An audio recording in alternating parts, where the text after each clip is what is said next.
Hello, good morning, class. Today we're going to be looking at 6.4 to 6.6 review. The first section is on identifying the parts of a log function.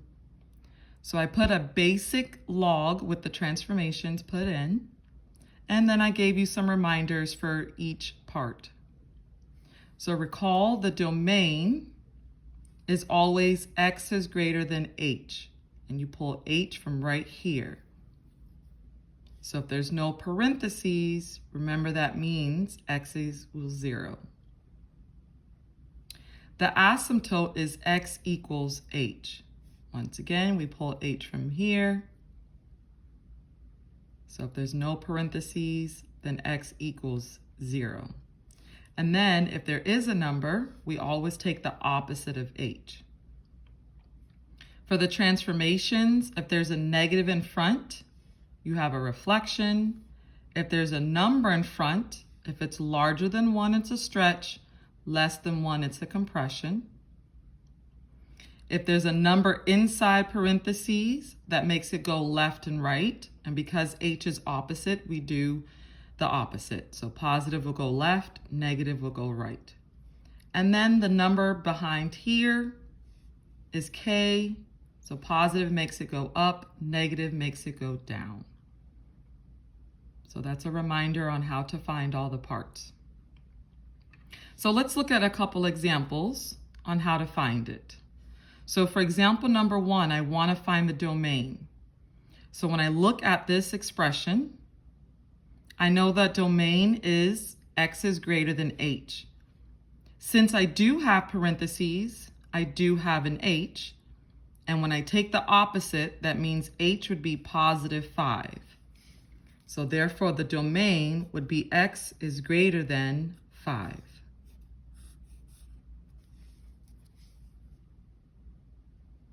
Now for the asymptote. The asymptote is x equals h. I do have parentheses, so once again, I do have an h. When I take the opposite of negative 8, that would be positive 8. So the asymptote would be x equals positive 8. And then for number 3, we're going to identify the transformations. So first I'm going to highlight what I see. I see that there's a negative in front. I see that I have a plus 2 inside parentheses. And I see that I have a minus 7 in the back for k. So the negative would be a reflection. The plus 2 would be left 2. And the minus 7 would be down 7. So those will be the transformations for number 3. All right, so that's how you identify all the parts.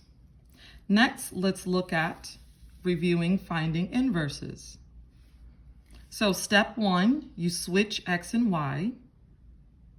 Step 2, you solve for y. And to solve for y, you would first isolate the expression. So if there's anything that's not a part of the expression, you would have to move that first, and then you would proceed to rewrite. If you're finding the inverse of an exponential, you rewrite it into log. And if you're finding the inverse of a log, you rewrite into exponential form. So let's take a look at some examples for that. So for example number 1, we're going to find the inverse of y equals log base 6 of x plus 3. So step 1, I would switch x and y. And then now I want to get y by itself. So first I notice that this plus 3, since it's not in parentheses, it is not a part of this log base 6y. So my first step would be to isolate by subtracting the 3.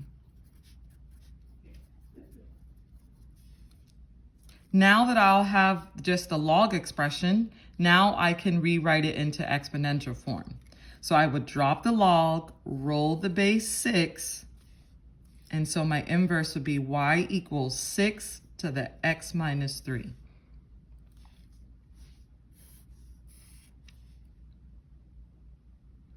All right, let's look at example number 2. Well, we know that f of x is the same thing as y. And then my first step would be to switch x and y. And then now I want to get the y isolated. Well, this minus 2 is not a part of this exponential expression. So first I would add over the 2.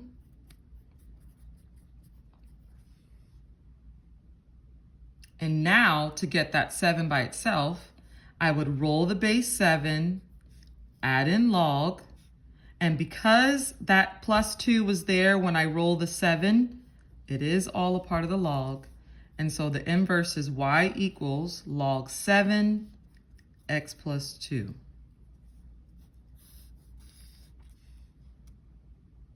All right, let's take a look at some properties. So just first of all, if you recall the product property, we can expand it by using addition. The quotient property, we can expand it by using subtraction. And the power property, we can drop it in front and multiply it to the log. And then if we're condensing, we would go from this side to this. So let's look at an example. We want to condense this expression. Plus sign would condense to multiplication. So it'll become log 8, 5 times y. Number 2, we want to expand this expression. So the division, we would separate it using subtraction. So it'll become log base 2 of x minus log base 2 of 5.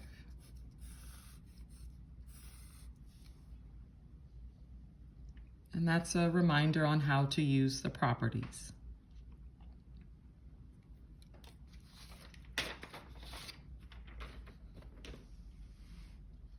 Then for the next part of our review, we're going to look at solving exponential equations.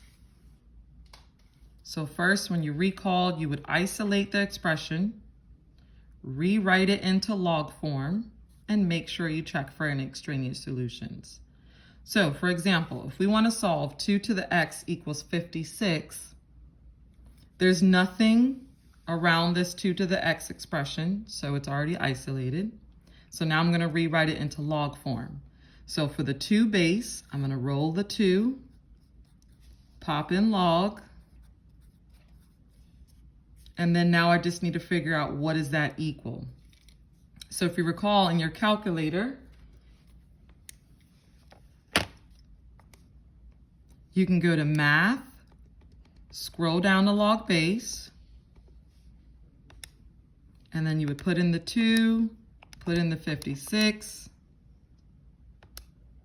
and we would round our answer to the nearest thousandths, so 5.807. If you don't have the log base, you have to use the change of base rule. So for the change of base rule, it would be log 56 divided by log 2. I'll demonstrate. Log 56, close parentheses, divided by log 2, and you see we get the same answer.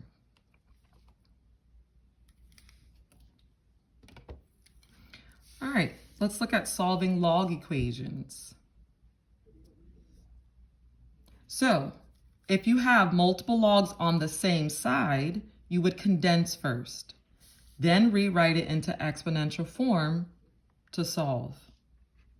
If you have 2 logs equal to each other, then you can drop the log and the bases, and you can set this to equal this. So let's look at some examples. So example number 1, we want to solve this. We have 2 logs on the same side. So we would condense the plus sign into multiplication.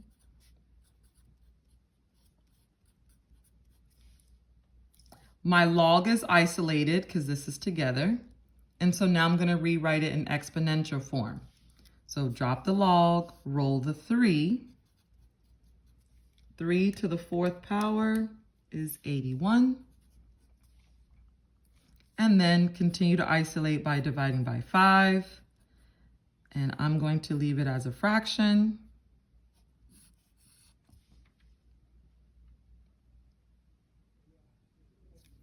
For number 2, I have 2 logs on the same side, so I'm going to condense the plus sign into multiplication.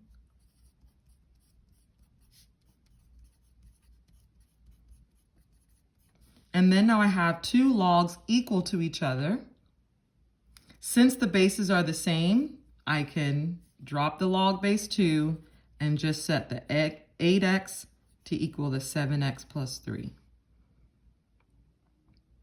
So minus the 7x, x equals 3. And to check for extraneous solutions, if I take that 3 and plug it in there, it does not cause a negative. If I take this 3, plug it in here, it does not cause a negative. And so x equals 3 is not extraneous. Same thing for example number 1. If I take the 81 over 5 and plug it in here, it does not cause a negative there, and so therefore it's not extraneous. Okay. So I hope you find that review helpful for topic 6.4 to topic 6.6. If you have any further questions, please join us for our live session today.